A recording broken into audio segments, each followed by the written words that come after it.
Hello, everyone. Good afternoon. So for those of you I haven't had the pleasure of meeting before, my name is Joy Bride. I am the COI officer and the director of the COI office in the Institutional Integrity and Risk Management Division. Yes, COI has migrated over the years. This is the third division I have been in my job. I've been doing this since 2011, and yes, I always call it like the hot potato, right? Because nobody really wants to deal with COI.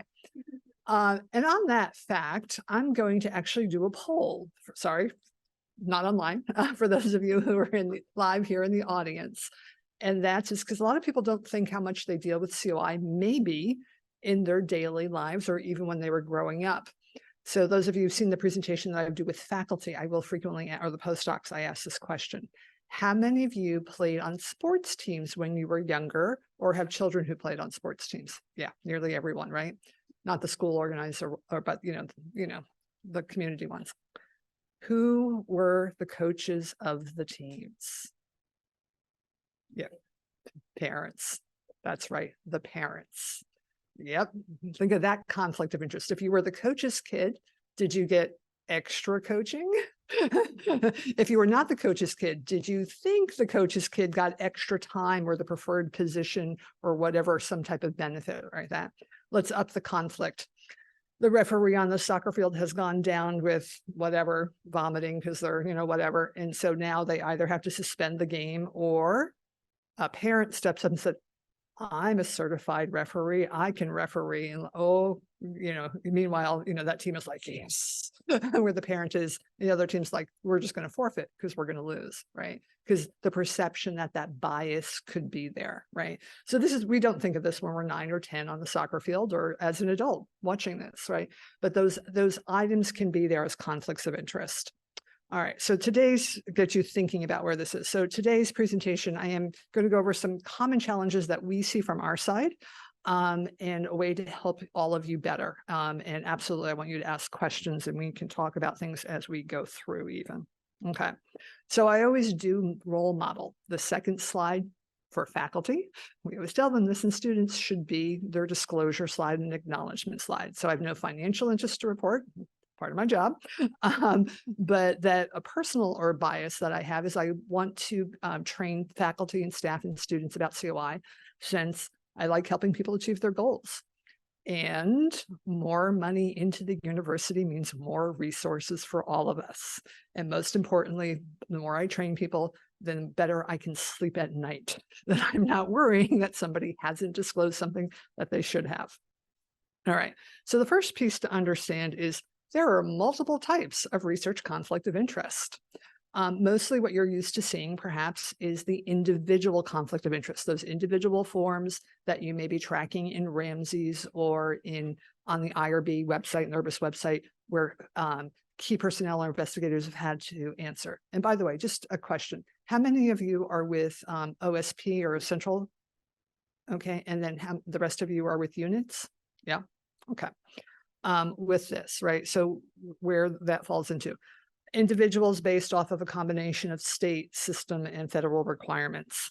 Yes, we use two definitions: conflict of interest, actual, potential, or appearance, and then FCOI, federal definition, financial conflict of interest, where a financial interest could directly and significantly affect the design, conduct, and reporting of the research, right? Narrower, higher level. Organizational, type 1 and type 2. Type 1, FAR 9.5. It is an optional clause for contracts.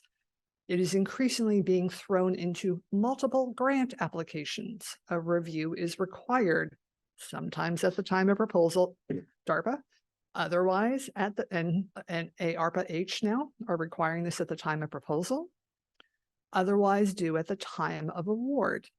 The COI uses 9.5-esque language. They're not federal, but the COI requires it done, yes, upon award, and oh, by the way, annually thereafter. And they are now asking for it, yes. Type 2, Uniform Guidance 200.318C2. C1 is procurement, which I'll talk about a little bit later, but the C2, yes. This is actually something that all we have to do as a university is have a standard or code in place, which we do. And it only gets exercised or affected if there is a procurement request that is with one of our affiliated entities. Affiliated entities, MedAir, University Press. And yes, we have had those come through. Some have been approved, some have been denied. I do the review in conjunction with, yes, the chief audit officer of the university. And upon occasion, we have to go to the vice chancellor for finance. I get less than 3 of these per year. It's not very frequent, but frequently now we are seeing this in the language, particularly in OSP and pre-award.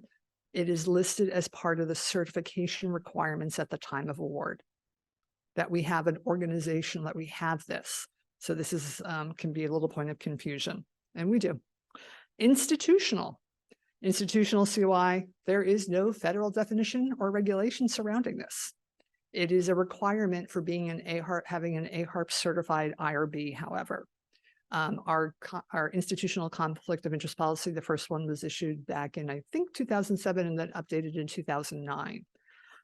It's when we have equity, intellectual property, basically where we could financially benefit from a situation, particularly human research where it's at the treatment.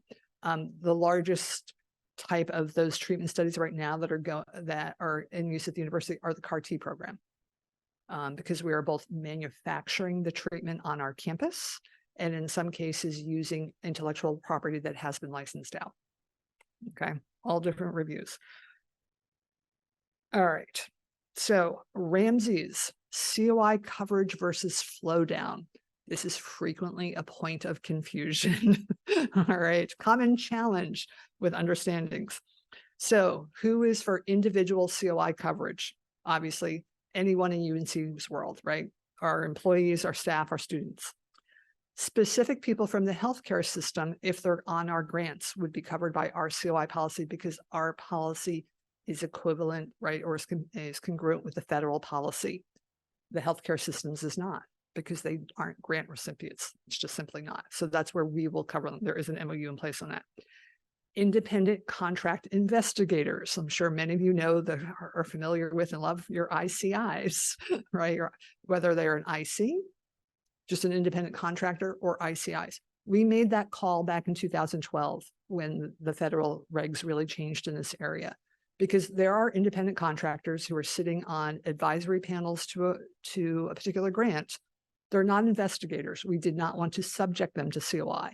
So we know it's a little bit painful to go through that ICI checklist, but the whole point is we don't want to subject entire groups of panels of people in the community to conflict of interest when it's really not applicable to them.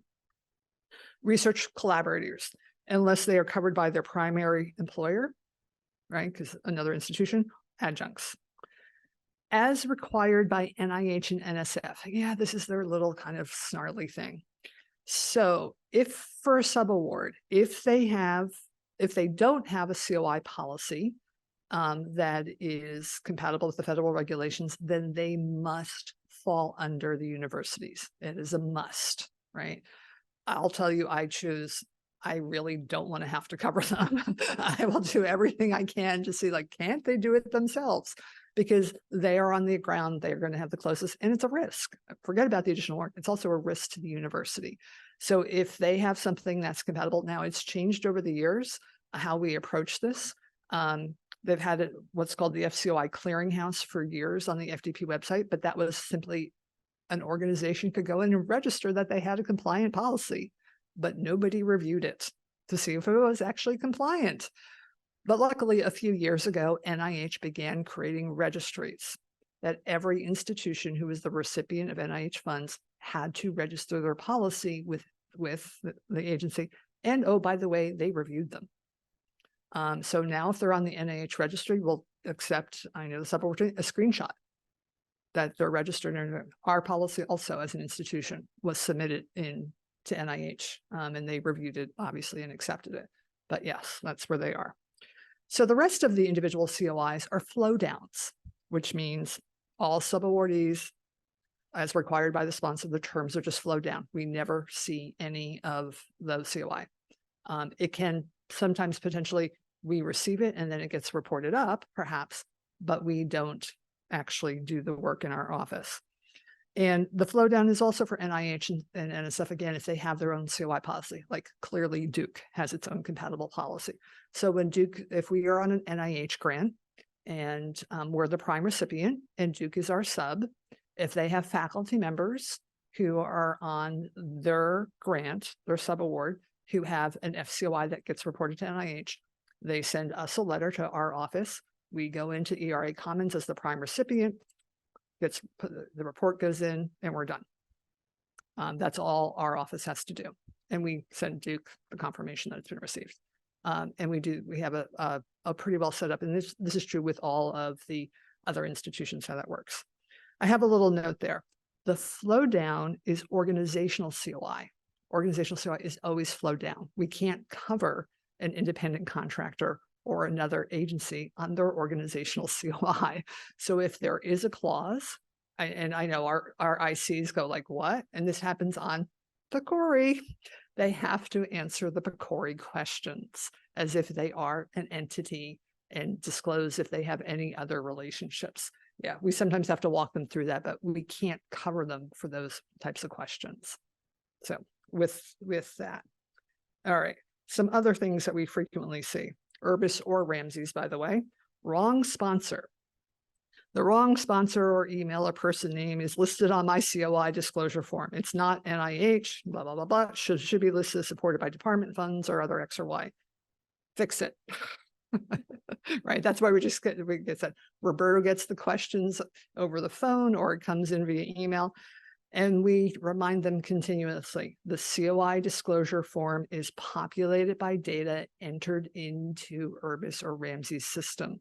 We cannot correct it in our office. You have to go back to the original file. And oh, by the way, if they really want it fixed, we have to delete the COI disclosure and regenerate it, because once the COI form is generated, that information is static. They think we can just go in and change a field. Yeah, it doesn't work that way for a reason. And there's audit reasons and compliance reasons why that isn't. So this is a continual reminder to campus as well. And I will say, I heard the subaward team yesterday on their thing talk about wrong emails. Yeah, same thing. And it creates problems. All right. Speaking of independent contractor investigators, yes, our ICI has taken the research COI training. We have the email, but they're still getting a reminder notice. Yes. The individual has been listed with the @company.com email and the IPF, but they took the training and log into the training with their gmail.com email address, and the system cannot sync them, right? So again, when research COI training was required by the NIH federal regulation starting in 2012, we realized, because it literally says who has to do COI disclosures, blah, blah, blah, blah, blah, all investigators, comma, regardless of type, comma, including collaborators and consultants. So we had to make the research COI training available to what we refer to, frankly, as non-UNC people. And that how ORIS set up the system was their email address is their identifier, but it must match what's on the email and what they're listed in on the IPF. So when they're listed on the IPF, right, and an ICI, that's what generates the COI disclosure, they get an email that says, hey, you have to complete a research COI disclosure. Here's the link. And oh, by the way, you have to complete the research COI training. There's actually an instruction box text that tells them, please use the email that this one is listed to, because this is how you're listed on the IPF. If you don't use this email, it will not match. And I'm not kidding you. I won't say once a week, but at least 3 to 4 times a month, we get calls about this. Okay. So it will take usually, because we give this out, ORIS has to go behind the scenes and fix this. It's on their list, but it's not high on the list. So it usually takes them 2 or 3 days. It's not long to fix, but they have, just like we do, 1,000 balls flying at their head. And so we've had some people say, never mind, we'll just take the training again, right? Because it's 20 minutes. And that's what some people have decided to do. And do it under the correct email address that's listed on the IPF. So those are choices. That's fine. But just keeping people, making sure that it's corrected. So second item with ICIs. Our ICIs listed at their xxx.edu email. Why are they under UNC's COI policy? There is always a problem to solve when an IC or ICI is listed with an academic EDU email address. At best, we can't tell whether the work is being done under the other university and if they should fall under that policy, or they have to fall under Chapel Hill's COI policy. Okay. So best practice and standard is if they are truly working as an independent contractor, it means they're not doing it for their other university. They should use their personal email address. And oh, by the way, if they do that, federal regulation means it's not like human subject city training. They have to take the COI training for UNC Chapel Hill. And by the way, this is also true for our faculty members who are doing consulting for other universities. They have to take the other university COI training, and that is baked into the federal regulation. So the good news is it's good for 4 years, but the bad news is that they do have to take it. So otherwise, they may be doing the work under their other university, but then they shouldn't necessarily be listed as an independent contractor, right? So these start to be the choices. And they're choices. And sometimes departments or units put it in, not realizing it, and how they may have to work with their SPS and their contact to get it correct, because it does need to match and be straight. And by the way, yeah, even if the external person says, oh, it's fine, I'm allowed to, my university says I can use my university email for personal stuff. Yeah, tell them no, for this purpose, we need them to do it. Yeah, because it just creates so much confusion. And frankly, in an audit, then people would start wondering why, say, Duke's policy wasn't in play and why they were falling under ours. Okay. Also, items needed for research COI completion. Yeah, this sounds like such a basic one, but I can't tell you, again, the number of trip ups. Research COI training does not equal research COI disclosure. It's two pieces. Both are required. Again, the training is good for 4 years. So once it's done, it's there. But the COI disclosure is project specific and generated for each project. We get, again, a lot of questions sometimes from staff. And the reminder emails are tailored and say you must do the training or you must do the disclosure or you have to do both, right? However, the reminders, but the system can actually do that. So both the AIR system, which contains COI, as well as the research COI training, both reflect into Ramsey's. And when intent to fund or the award received status is selected, instantly reminders go out to people who have things they need to complete. But read the emails. They need to read the emails. I know it's not you guys. They need to read the emails with that, because that's just how things will get through faster. Okay. So another piece, Urbis or Ramsey's, no longer at UNC. Person ABC has left the university, but is still getting COI disclosures and training reminders. Please make them stop, as it's driving the PI crazy, because yet the PI by standard and practice is copied. Because they need to understand why the grant is not moving forward and getting funded, because somebody has not completed their COI disclosure, as well as as the ward manager in the unit. So again, it's the data is populated by what's in the Urbis or Ramsey's file. And by the way, it could be on the IPF or the award side, right? Because sometimes, obviously, things change. They're not on the IPF, but then they get put in as personnel on the award side, but then they leave, or they get switched to another grant. So that's where on the award side, the personnel need to be updated. So yes, your SPSs should be your best friends. Send them chocolate, gum, whatever they like. Yeah, everyone's like, yes. They like lifesavers, whatever. But in terms of, that oversight does rest with OSP to update and make those changes. but that is where we can't correct it. And yes, we get at least 3 of those emails per week. People, particularly at certain times of the year, as you can imagine. Okay. It looks like there's a question coming in. Yes, do you want to do it now? Sure. Yeah. Okay. Okay. Or you can read it and I'll repeat okay. it. That's fine. So. Yeah, it says, why aren't the individuals given time to submit the disclosure form? Is it not possible to have them complete the disclosure form immediately following the training? So they should be able to complete the disclosure form immediately after they complete the training. If someone hasn't completed the training and they try to do the disclosure, it actually pops up and says, hey, you haven't completed the COI training, so do this training first. And then they should be able to go right in and do the disclosure.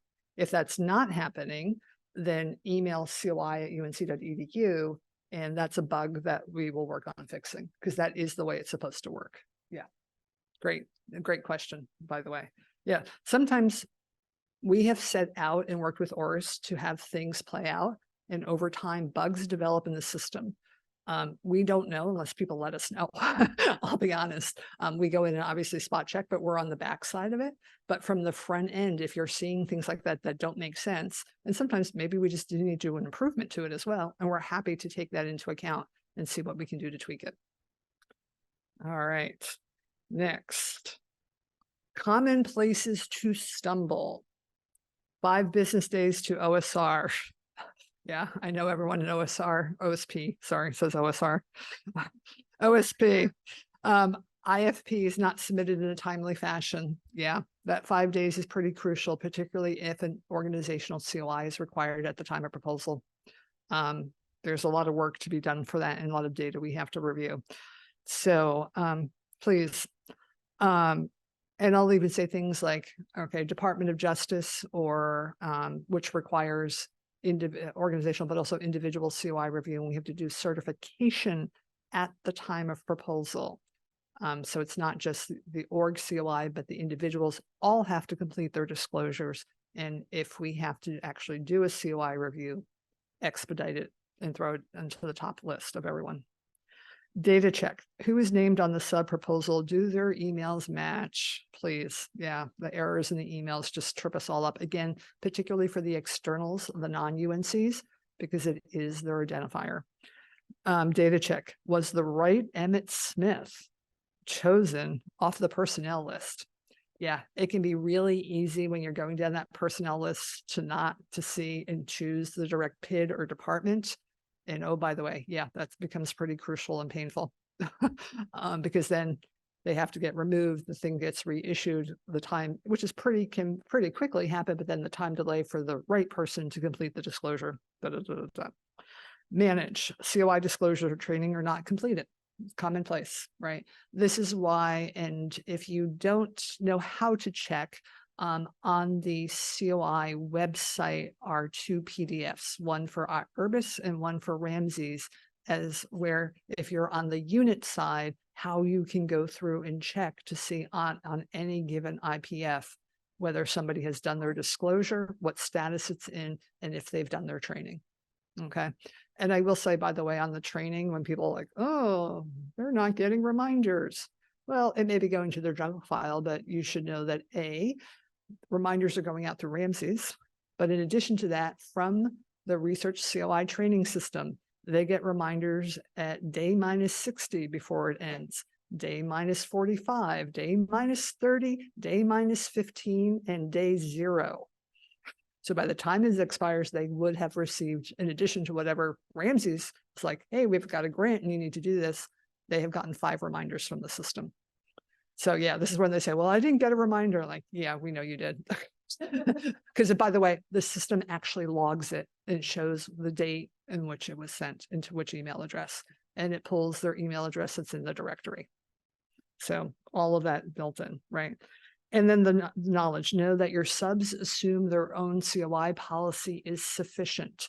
This is true if they're international subs or within the US.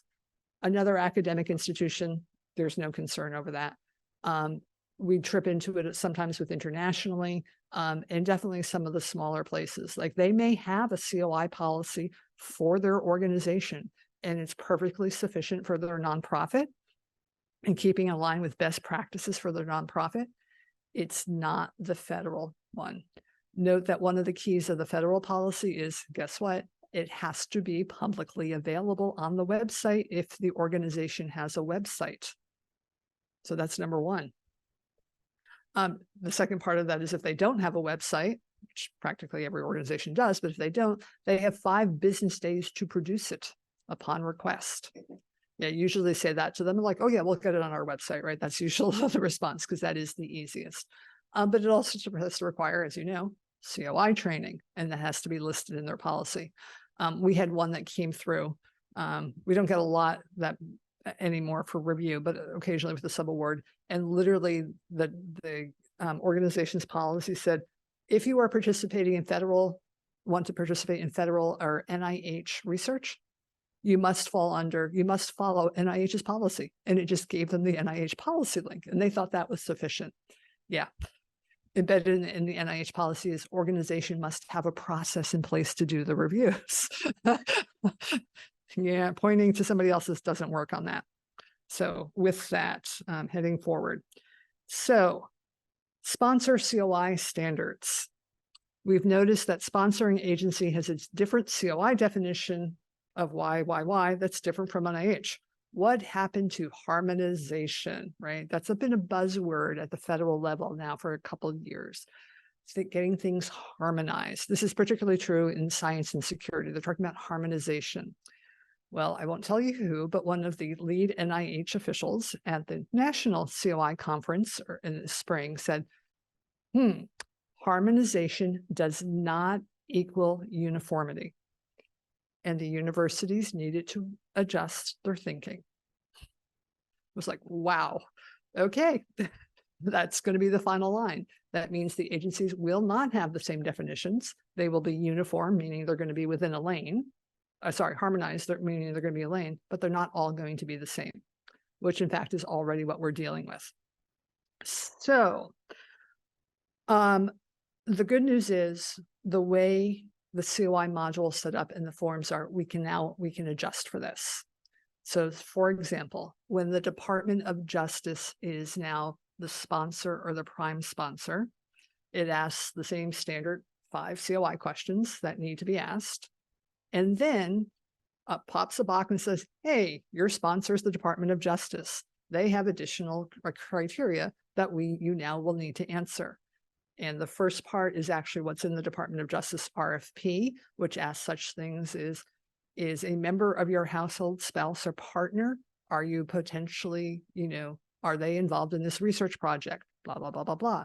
Second one is, are you evaluating the work of a current or former colleague? Yeah, the Department of Justice considers that to be a potential COI, and they have a few other lists. So people have to read that section and check off yes, that there's nothing else for them to report. The second section is actually what is embedded in the Department of Justice's website. So they actually don't have a COI policy like the way NIH and NSF do.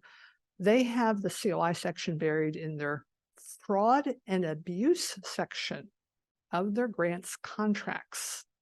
And they consider it a non-allowable conflict of interest for a family member to work on the grant at the same time. Yes, that's a very big difference from NIH or NSF, because we are all aware of where there are maybe 2 faculty members who are married or living together and they are working on the grants.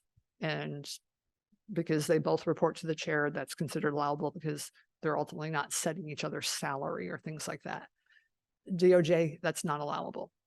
And then they have a list of other things. So that's the second section now. So it's almost its own half page. But not everybody needs to see that. But if they're Department of Justice, they do. Okay. NSF made a tweak earlier this year that if somebody was reporting an interest, a company that was related to the grant, and they were reporting private equity, they have to report the other people who have invested in the company. Yeah. Think about that for a moment. Like if somebody owns 10% in the company, they have to list who owns the other 90%. yeah, this is a little headachy. Yeah, I see people going, oh. So we are able to, because of the beauty of the programming, that again, this comes up when NSF is the sponsor or the prime sponsor, only when the person gets to the equity and they're indicating, yes, they have equity because, well, the IP is licensed out to their startup. So the startup is there. Then they have to list what equity they have. And then they have to list the others, including a section that says do not know. Right. And there's some steps from that. It only appears again, NSF, and if the person is doing equity, nobody else sees it. Yep. Guess who else decided to include that in their COI policy? Thank you, NASA. So NASA has done the same thing. NASA is a very small, much smaller portion, but if anybody has NASA funding, and again, only if they're indicating the private equity, these are the things. So this is what we're having to do. The good news is we can do it in our system and accommodate that. The questions will appear as needed, but we're constantly doing the vigilance.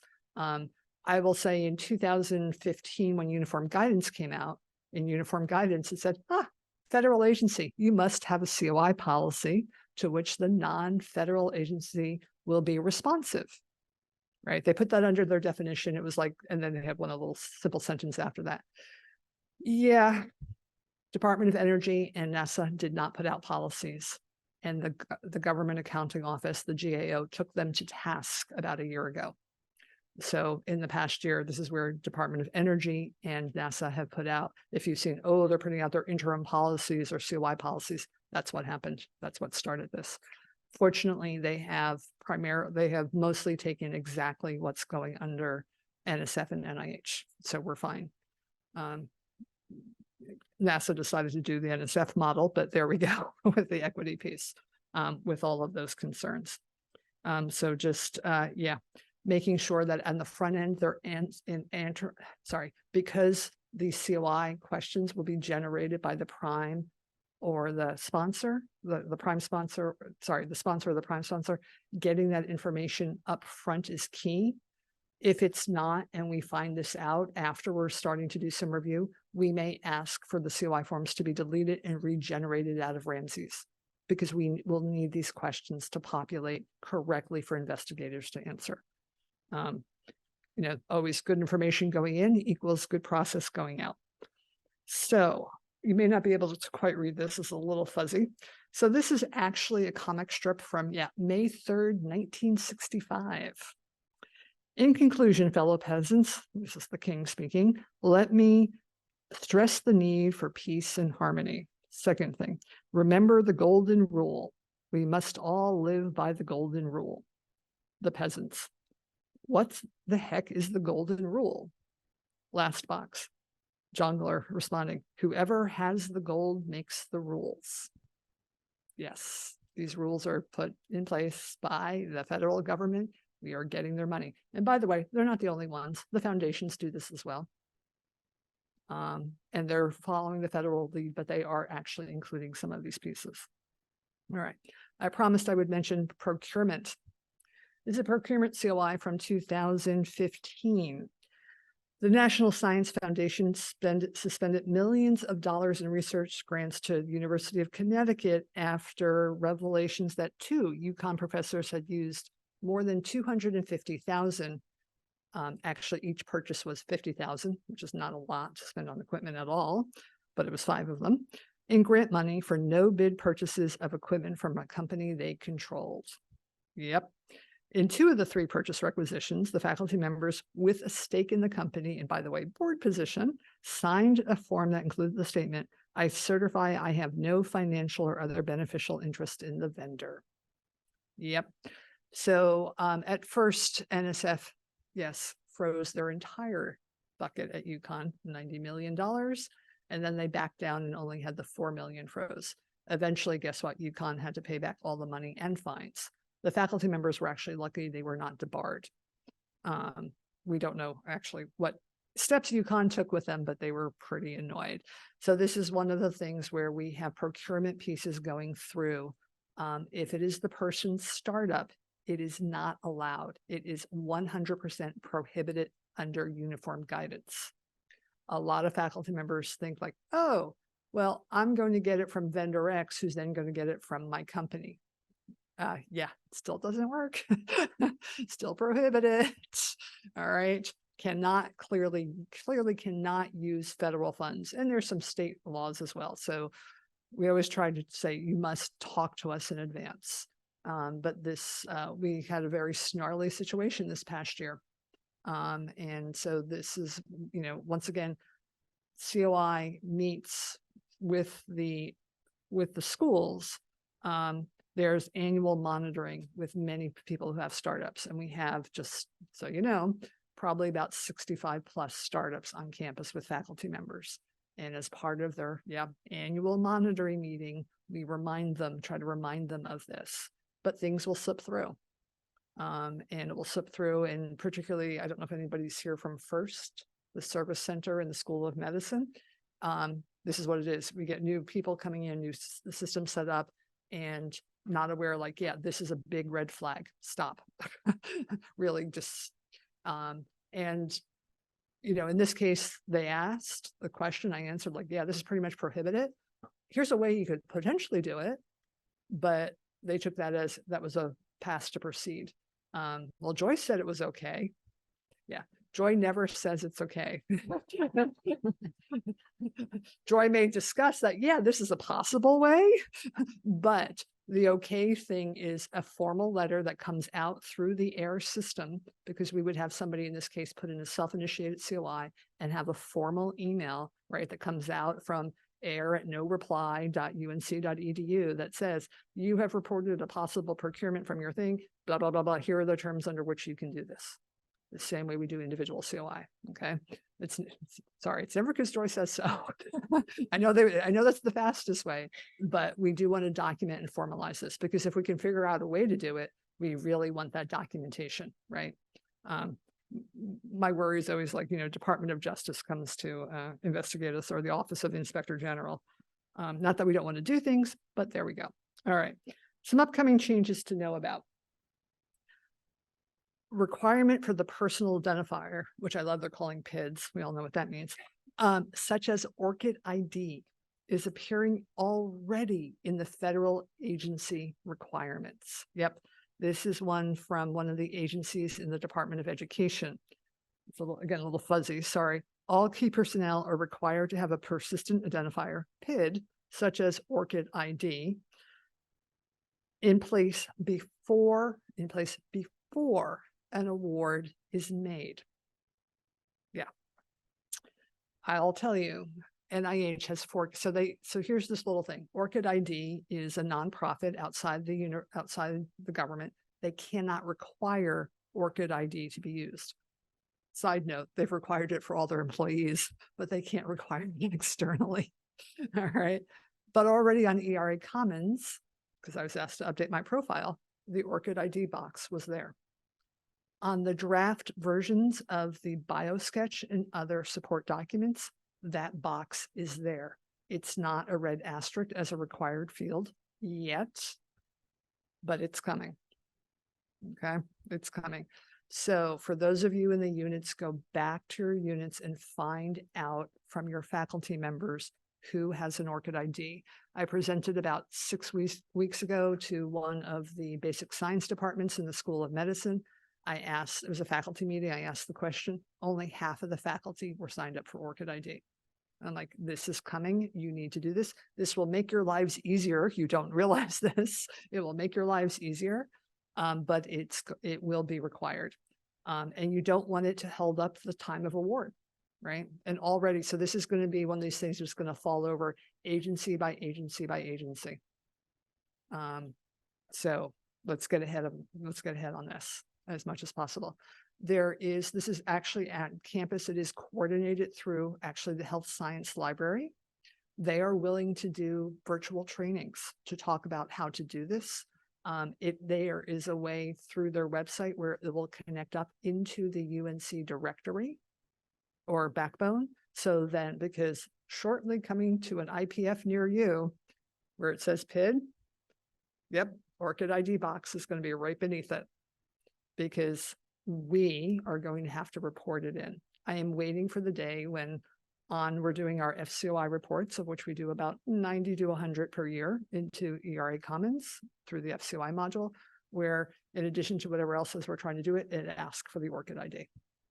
Yeah, we know it's coming.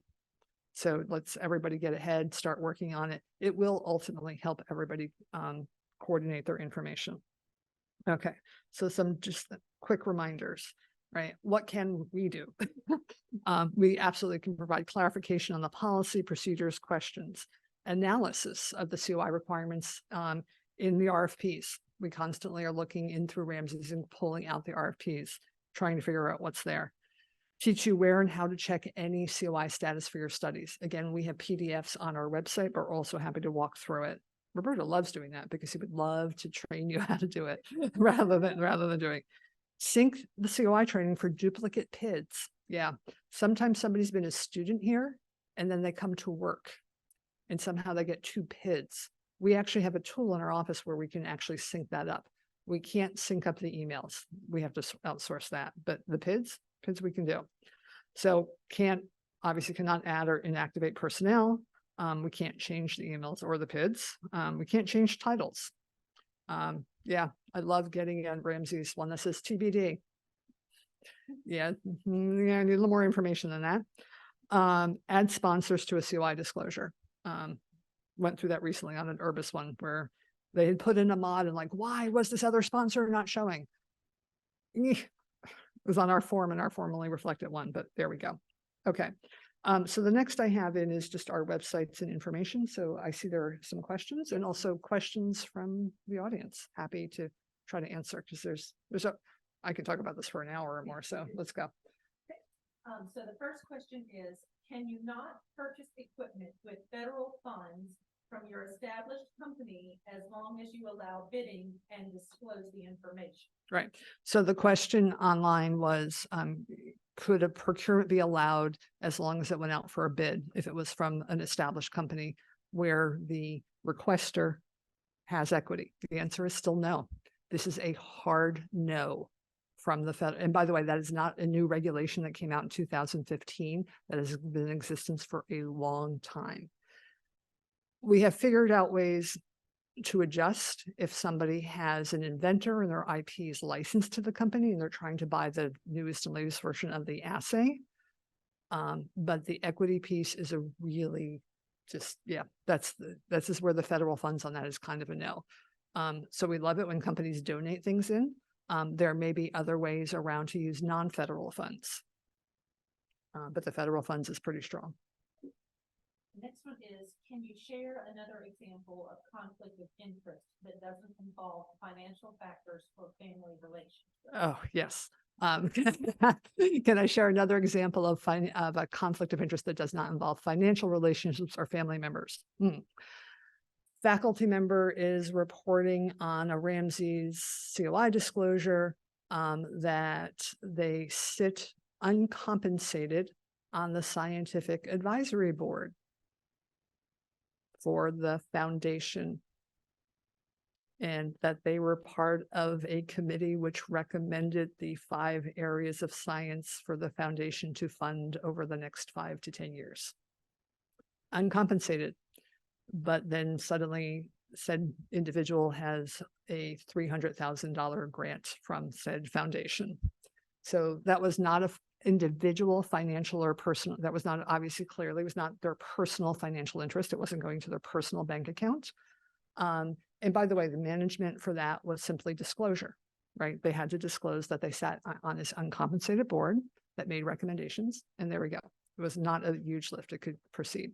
I got the 5-minute warning. Okay. We have another question. It says, I had a situation which a piece of equipment was given as a form of cost share on a federal award funded through a consortium. Would that be allowable under the federal COI policy? Right. So a donation of a piece of or gift, right? A gift of a piece of equipment as part of a consortium grant. Yeah. So that is totally allowable. And this is actually where we suggest to the startups to donate these things. And that basically it's a cost of doing business. And oh, by the way, if we're using it in our research, there's going to be more publications that promote that item as something that's good and valuable to have. So donate it to us. Yes, please. Yes, that's how we can do it. It's not prohibited to use it, prohibited to buy it. The follow-up statement says the cost share was required to be reported as part of the overall funding. Yes, So that's still okay? yes. It has to be reported through the RIPR and everything else. It gets reported by the PI, obviously as a gift in support of the research on the COI. And again, it's disclosure. That's what it is. It's that transparency piece. Okay. We had another question coming through the chat. Sure. Okay. It says, what is the maximum amount of money a person can collect from a company or partner as a consultant before it's considered a COI issue or requires further disclosure? Okay. So what's the maximum amount of money that someone can receive and trigger COI? So the good news is, or bad news, UNC has a $0 threshold. So any dollar amount has to be reported in. Could it be something that gets decided as a conflict of interest? Yes. Could it be something that could be an FCOI, a financial interest that's so high that it reaches that level? Yes. For the most part, I will say we work to manage these situations. Sometimes it means they can't be the PI. You've all probably heard the threshold that somebody cannot receive more than $20,000 per year per company and be the PI of the human study, right? But that's $20K per company, right? But what I say, as the dollars from an external entity go up, particularly for human studies, and this is really for human studies, the number of research activities they can be on those studies go down, okay? Because human studies, right, like anything, have a higher standard. That's also true for COI. Different standards for animal or bench, right? For the most part, yeah, we work to manage it. So know that in a given year, last year, fiscal year 23, we processed 2,500 individual COI disclosures through our office. Out of the number, 2 were deemed not manageable and had gone up to a committee to be not manageable. So we worked to manage all of them. We really, really do with that. And by the way, there has been a huge increase over 5 years. We're going to talk about this. I showed the numbers to Andy Johns on Tuesday, and he's like, is that really accurate? I'm like, Andy, you have access to AIR. You can pull the data out. 36% increase from fiscal year 19 to fiscal year 24. Yeah, we've gotten 1 new COI analyst during that time. Yeah. By the way, we are median average time for reviews. I know sometimes if it's your review and you feel like it's been there forever, it feels like forever, but the median time for reviews really is 15 business days from start to finish. And not all the time is in the COI office's hands. It goes out to chairs and whatnot. But yeah, it really is usually 3 to 4 weeks to get it out. Other ones are a little more complex. They take longer, and those, if they're taking longer, they're complex. That's why. And we're trying to see if we can figure out a way to make it happen. Okay. Other things are coming in the chat, and I know my time's up. Well, that's what I'm saying. This is just a reminder that any questions that do not get answered, yes, can be submitted after the session. There will be a link available on the website. Yeah, and you can send also questions to COI@unc.edu, and they'll get to me, and we'll go from there. Thank you, everyone. Have a good rest of your afternoon.